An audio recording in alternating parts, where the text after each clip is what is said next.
Happy New Year and welcome to Inside Geocaching HQ. I am Chris Ronan, one of the lackeys at HQ in Seattle. I geocache under the name of Rock Chalk, and this is our first podcast of 2022.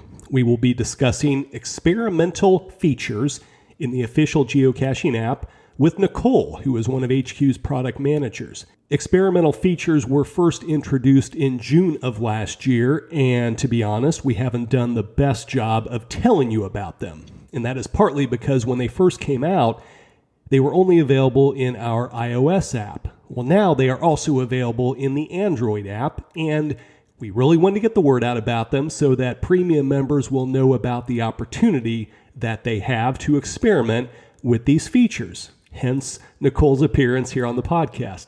So let's get to it. Me and Nicole talking experimental features in the official geocaching app.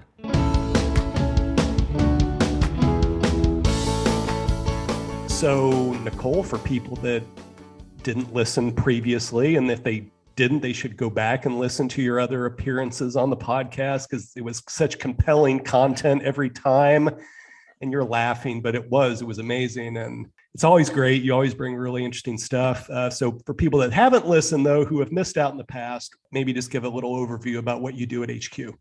I'm Nicole. My username is Nicole, Nykkole. I am a product manager at HQ, currently working with the mobile team. So working with the mobile apps on iOS and Android. And you've also used to be on the community volunteer support team. And so you've had a lot of really great experience at HQ that now you are taking to the product team. And today we are talking about the experimental features in the official geocaching apps. So for people who aren't familiar, just an overview. What are experimental features for people that have no idea what it's about? So experimental features is a menu in the app where premium members can turn on features that are currently in development or aren't ready to move into the main app yet. You can go to more settings to view the experimental features menu. And then on iOS and Android, you will see different types of experimental features that you can turn on. And it's basically sneak peeks of projects, and you can customize or personalize and opt into those features to test them out and give feedback. So one of the cool things about this is that you can decide to turn on or off things that you're interested in. We should mention this is a premium member only feature. So you have to be premium member to be able to see experimental features.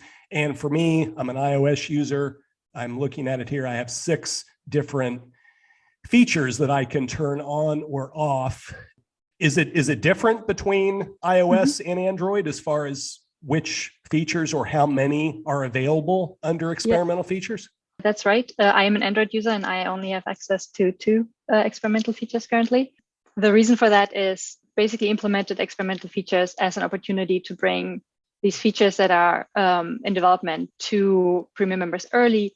And so we're always looking for opportunities how to get things out faster. And it's not always possible to be in parity with that. So instead of holding back and waiting until both platforms have something implemented, we make those available for the different platforms at the time that it is possible. So where do these ideas come from? It's a mix of feedback from the community. We get a lot of emails with ideas or replies and surveys, also conversations in person that we have at events with the community. Some opportunities are identified by developers. For example, if a developer says, oh, this would be something that is quick to add, that could be something that goes into the experimental features menu. And then others are experimentation, innovation. The AR view of trackables is an example of that. And then also larger projects that we want to bring in front of players sooner rather than later to collect feedback. Those could also go into experimental features. Yeah, I don't know how detailed we want to get into each one of these things, but the most recent ones, maybe we could just give people a brief idea of what they're about. So for instance, looking at iOS, new profile view. Yeah, the new profile redesign, that is a project that is currently available on Android and iOS. And it's a bigger project. The public release is planned for 2022. the experimental features menu allows players to opt in, get a sneak peek at what it currently looks like, give early feedback. And while we are working on finishing the feature in preparation for the public release. Currently, what we see, there's probably not going to be any drastic changes. So if you're listening and you want to opt in to take a look, this is very close to what the final result's going to look like. And you can go to the forums to give feedback. Feedback is super important to us. And there's a premium member only forum. You can find the link in the app where you can go and give feedback on the new profile. Yeah, one of the things I really like about it is as I'm looking at new profile view as an example, when I click on it, it gives me a kind of a summary of what is in this feature. And then what's great is if you want to turn it on, you can go check it out and then come back, turn it off, and then look and see what the differences are. It's pretty cool to be able to do that. And you agree, I hope. I absolutely agree, Chris. That is stunned silence of wonderfully of described. It's hard for me to remember that nodding is not audible. Right. Yes, this is not a television show, Nicole. I should have stated that up front. Okay, so profile redesign, and then the other thing being the AR view of trackables. What is that about? Yeah, that was an innovation project which is available on iOS only. It was pretty fun project that we kind of saw an opportunity and went ahead to innovate and experiment. When you turn it on, you can see the Christmas giveaway trackable in AR when you go to one of the Christmas giveaway trackable detailed pages. And there's I don't know when this is going to air, but there's a photo contest going on where people can submit photos that they took with this AR trackable. And it's a pretty fun feature. It's very bare bones, so definitely an experiment and an innovation project. And yeah, we're going to make decisions on where this project will lead depending on feedback, how many people use it, and we'll see how it goes. That's great. Of course, there's a number of other things, and I've mentioned you before. One of the experimental features that I personally like a lot is show favor points on logs, which leads to a question that I have that I think other players might have. It's okay, I love that feature. When might it become a non-experimental feature, I guess? What term are we using? When will it become just a regular feature and not be experimental anymore? That is a great question. And as you know, experimental features, that menu is pretty new. So nothing as of yet has been moved into the core app and becoming a regular feature. But that is definitely the goal, to use the experimental feature feedback loop to decide what can and will be moved into the core app. But we are a small team and we are always looking for parity between the apps. So the favorite points feature is one example that I on Android do not have access to. So we will use the feedback that we get from the community and the usage that we see with the different features to decide which ones are going to be moved or promoted to become regular features. Right. So as far as feedback goes, we mentioned the forums, and there is a link from the app, correct, to be able to go to the forums, or you can go to forums.geocaching.com and scroll down to the experimental features forum, which is under bug reports and feature discussions. Again, you would have to be a premium member to be able to access that forum, just like you have to be a premium member to be able to access experimental features. But once you're in there, you can look at discussions about each feature and also vote as to whether or not the feature should be released in the app. That is right. And so what we're seeing currently is more people vote than post feedback, which is great. So if the only thing you do is go to the forums and vote, I will look at this personally and we will take that into account. What kind of factors does the team consider when evaluating whether one of these features will eventually graduate and become a basic feature? I mean, I assume you're looking at some of the qualitative feedback in the forums and then data use, how often these features are used and that sort of stuff? Are there other things that go into it too?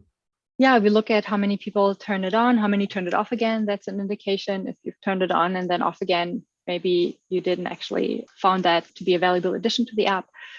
We look at the votes in the forums and how many people vote. If only 2 people vote, yes, but no one else votes, that is 100%, but a very small number of votes.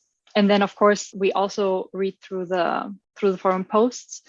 I'm not in there quite as often as I would be in the public forum after public release, but I do read through those comments. And if there's feature requests or improvement suggestions, all of this will be taken into account. So is there a timeline that the team tries to follow in deciding how much time to give for feedback before making an ultimate decision on each of these features? Or is that even possible to have, a very strict amount of time in mind as far as how long people have to look at this stuff before the HQ team decides whether or not a feature will eventually make it into the app as a full feature? Yeah, there's not a strict rule. It's going to depend on the feedback we get, as we talked about. And so for some projects, the feedback will allow us to make changes as we're actively developing it. For others, the feedback will allow us to decide if we are going to pursue this feature or not. And so depending on the type of project, some experimental features are more experimental than others. So for example, the AR view of trackables, that one might not make it into the app at all. That decision is still outstanding. But for other features, the experimental features provides a true sneak peek of what is to come. So to recap for anybody who hasn't used this yet, and I think it's the same in both apps, you go to more at the bottom of the bottom navigation bar. Bottom of the navigation bar. I was going to say the bottom of the page. I'm so old when I say that. So the bottom of the navigation bar, and then hit settings, hit experimental features.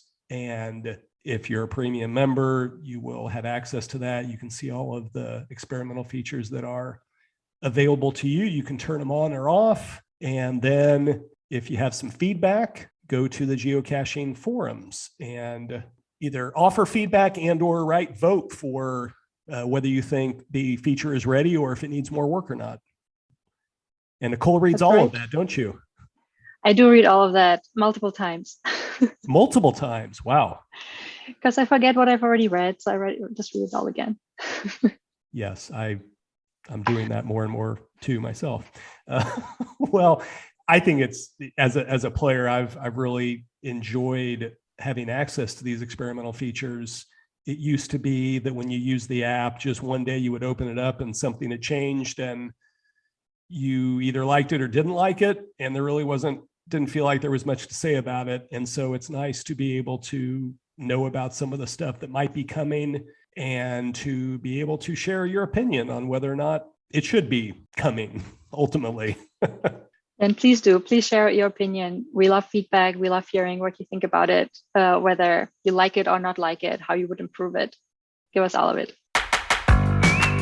That was Nicole from HQ's product team. If you haven't checked out experimental features yet, please do give them a look and give Nicole and her team some feedback in the forums. And if you have feedback for us about the podcast, send an email anytime to podcast@geocaching.com. Let us know what you would like to hear about in 2022. Until next time, from me and Nicole and all of our fellow lackeys at Geocaching HQ, happy caching.